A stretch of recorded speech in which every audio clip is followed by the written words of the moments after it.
J'ai hâte de voir les chiens, les chats, les minouches.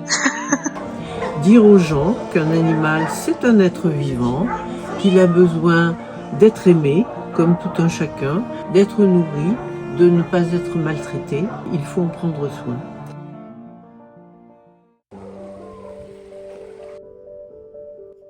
Du coup là on est devant l'accueil et avant de commencer on va visiter un peu les lieux, voir les animaux et ensuite on va interviewer la directrice et les bénévoles.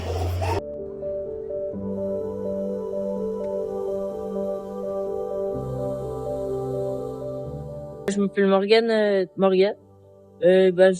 J'ai fait un stage à la SPA pour être en contact avec les chiens, comprendre les chiens et savoir le métier de l'élevage et du refuge pour mon métier plus tard.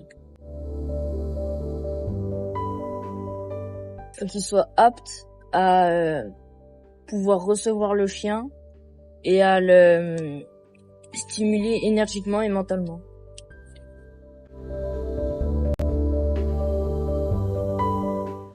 Combien de types d'animaux? Nos animaux sont essentiellement des chiens, des chats et des NAC, c'est-à-dire les nouveaux animaux de compagnie. NAC, c'est une abréviation. Il y a des oiseaux, il y a des furets, il y a des lapins, il y a des hamsters, voilà. Donc on peut nous apporter tout ce genre d'animaux. D'accord. La première raison, c'est l'abandon. Une autre raison qui est pas plus reluisante, c'est la maltraitance. Oui. Voilà. Et on trouve les animaux dans la rue. Parce que l'abandon, ça peut être des gens qui nous les apportent parce qu'ils les veulent plus. Moi, on les récupère tout de suite, alors que quand ils les attachent à un arbre ou quand ils les larguent en voiture, c'est quand même plus difficile. Oui.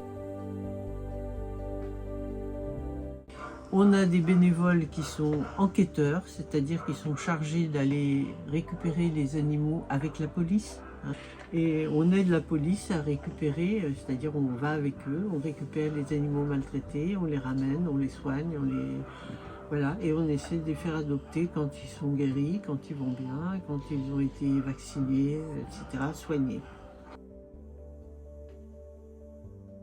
Il y a, disons, entre 3 et 7 ou 10 bénévoles, ça dépend des jours, qui sortent tous les chiens. On essaie de sortir tous les chiens pour qu'ils aient au moins 3/4 d'heure de promenade. Même si on prend soin d'eux, même si on leur donne à manger, c'est une prison. Et notre souhait, c'est qu'ils restent le moins longtemps possible en box. C'est-à-dire qu'on arrive le plus vite possible à les faire adopter. D'accord. Chaque animal mérite une seconde chance. Ici, à la SPA de la Savoie, chaque don, chaque adoption, chaque partage compte. Grâce à vous, ils retrouvent un foyer, une famille et une vie meilleure. Vous pouvez les retrouver sur les réseaux ou directement sur place au refuge. Ensemble, offrons-leur l'avenir qu'ils méritent.